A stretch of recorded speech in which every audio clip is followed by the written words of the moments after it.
وزیر اعظم صاحب یہ فرما رہے ہیں رسول بخش رئی صاحب کہ ایک قوم کے لیے بہت جلد خوشخبریاں ہیں. کس تناظر میں کیسی خوشخبریاں ہمیں ملنے والی ہیں معیشت کو لے کر آگے؟ دیکھیں، جب تک کہ سامنے کوئی خوشخبری نہ آئے ہم کچھ نہیں کہہ سکتے. انہوں نے تو یہ کہا تھا کہ ہمیں صرف 2 ماہ دے دیں، 3 ماہ دے دیں. اب دیکھیں کتنا عرصہ گزر چکا ہے کہ معاشی اصلاحات جو کوئی حکومت ابھی تک نہیں کر سکی اور جو سٹرکچرل نوعیت کی ہیں، سختی نوعیت کی ہیں، اس سے یہ گھبراتے ہیں، اس میں ہاتھ نہیں ڈالنا چاہتے. ایک اصلاحات میں سے ایک ایسی اصلاح نہیں ہے معیشت کی جس کا کہ ہم ذکر کر سکیں، سوائے اس کے کہ جو FBR ہے، اور وہ بھی ظاہر ہے کہ میاں نواز شریف صاحب یا شہباز شریف یا زرداری صاحب کے کہنے پہ نہیں بلکہ فوج کے کہنے پہ انہوں نے جو ٹیکس نادہندگان ہیں اور جو ٹیکس نیٹ میں نہیں ہے ان کے لیے مشکلات ضرور پیدا کر دی ہیں. اس کے اثرات مثبت نظر آ سکتے ہیں. 2-3 اور باتیں بھی ہیں جو مثبت ہیں لیکن جن کا کریڈٹ میں شہباز شریف صاحب کو نہیں دینا چاہتا. ایک بات تو یہ ہے کہ جو معاشی پالیسی ہے اس میں حکومت کی کوئی عمل دخل نہیں ہے، اور اس میں سب سے بڑی بات جو اچھی ہوئی ہے وہ یہ ہے کہ جو آپ کی درآمدات ہیں ان میں خاطر خواہ کمی آئی ہے، جس کی وجہ سے جو آپ کا کرنٹ اکاؤنٹ ڈیفیسٹ ہے، مطلب ہے کہ وہ توازن جو آپ امپورٹ اور ایکسپورٹ میں بہت زیادہ تھا پہلے، اب وہ آہستہ آہستہ کم ہو رہا ہے. ریمیٹنسز بڑھی ہیں اور آپ کے جو ایکسپورٹس ہیں ان میں بھی اضافہ ہوا ہے، اور اس میں جو اضافہ کیا ہے تو وہ پاکستان کے کسان نے کیا ہے کہ آپ کی پہلی دفعہ جو چاول کی برآمدات ہیں وہ $4 ارب تک پہنچی ہیں. تو $4 ارب تک پہنچے تو یہ $5 ارب تک بھی پہنچ سکتی ہیں. لیکن پھر آپ نے صرف سستی روٹی کے چکر میں، اپنی سیاست کے چکر میں، یہ جو پہلے آپ کے آج کل وزیر داخلہ ہیں، چیف منسٹر تھے، اور کاکڑ صاحب، اور اس میں اور بھی لوگوں کے بہت سے نام ہیں، کہ گندم درآمد کر کے اور آج تک بھی وہی وہ بیچ رہے ہیں مہنگی ان اضلاع میں کہ جہاں پہ یہ کم پیدا ہوتی ہے، اور ان اضلاع میں جہاں پہ زیادہ پیدا ہوتی ہے وہاں پہ منتقلی میں انہوں نے پابندی لگائی ہوئی ہے کہ ایک ضلع سے دوسرے ضلع نہیں جا سکتی تاکہ ان کی مہنگی گندم بکتی رہے.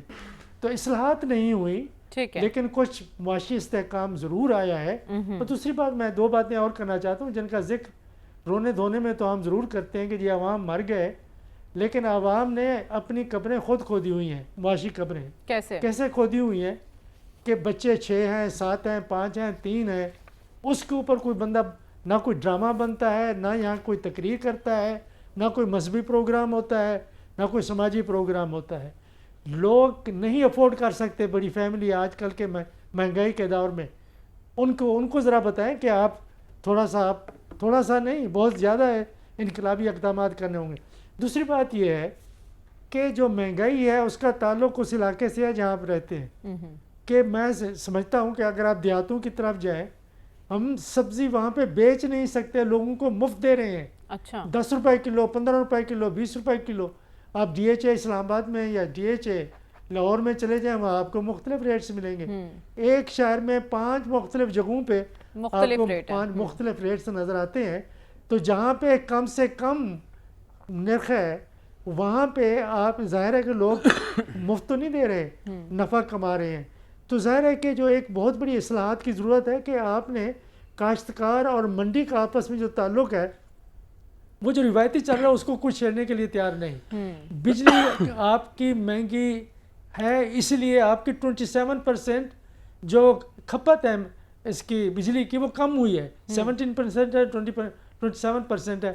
اس میں غلط فہمی کا شکار ہو سکتا ہوں، لیکن کیا وجہ ہے کہ آپ کی صنعتیں نہیں لگ رہی، استعداد آپ کے پاس زیادہ ہے. اور اگر لوگ آپ خود سولر انرجی کے لیے اپنے پینل لگا کے گزارا کر رہے ہیں تو آپ نے کیپیسٹی کے اوپر جو پیمنٹ کرنی ہے وہ تو کرنی ہی کرنی ہے، ہر صورت میں آپ نے پیسے دینے ہیں.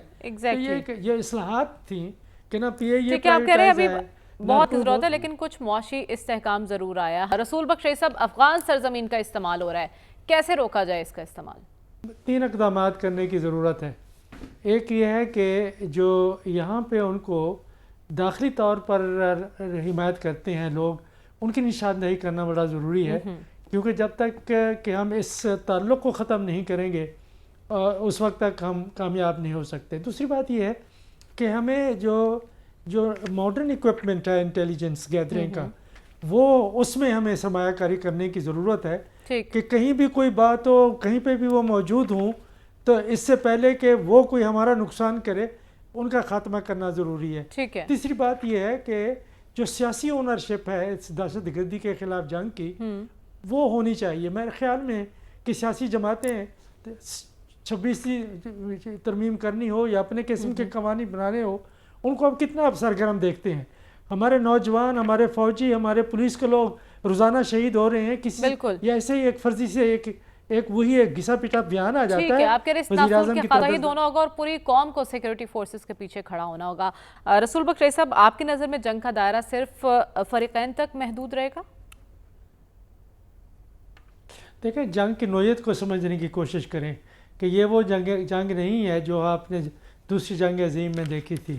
یہ ایک ایسی جنگ ہے جو مزاحمت کی جنگ ہے، اور اس مزاحمت کی جنگ کو ایران لیڈ کر رہا ہے، اور اس کے جو غیر ریاستی اتحادی ہیں، حماس ہے، حزب اللہ ہے، حوثیز ہے، اور کئی ملیشیاز ہیں عراق میں اور شام میں، وہ مزاحمت کر رہے ہیں۔ اور یہ مزاحمت ایک شعوری طور پر اور ایک زبانی کلامی طور پر ہر جگہ کے اوپر موجود ہے، اور وہ ایران کی حمایت میں ہے، اور وہ رہنی چاہیے۔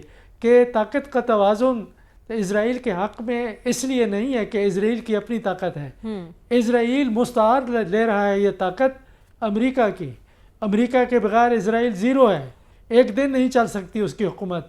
یہ انگلینڈ، جرمنی، فرانس، امریکہ اور چند یورپی ممالک چھوڑ کے سب نے اپنے خزانے، اپنے اسلحہ خانے، سب کچھ چھوڑا ہوا ہے اسرائیل کے لیے کہ جتنا آپ استعمال کرنا چاہیں۔ تو اس کیفیت میں وہ جنگ نہیں ہو سکتی جس جنگ کے بارے میں ہم جانتے ہیں، روایتی جنگیں۔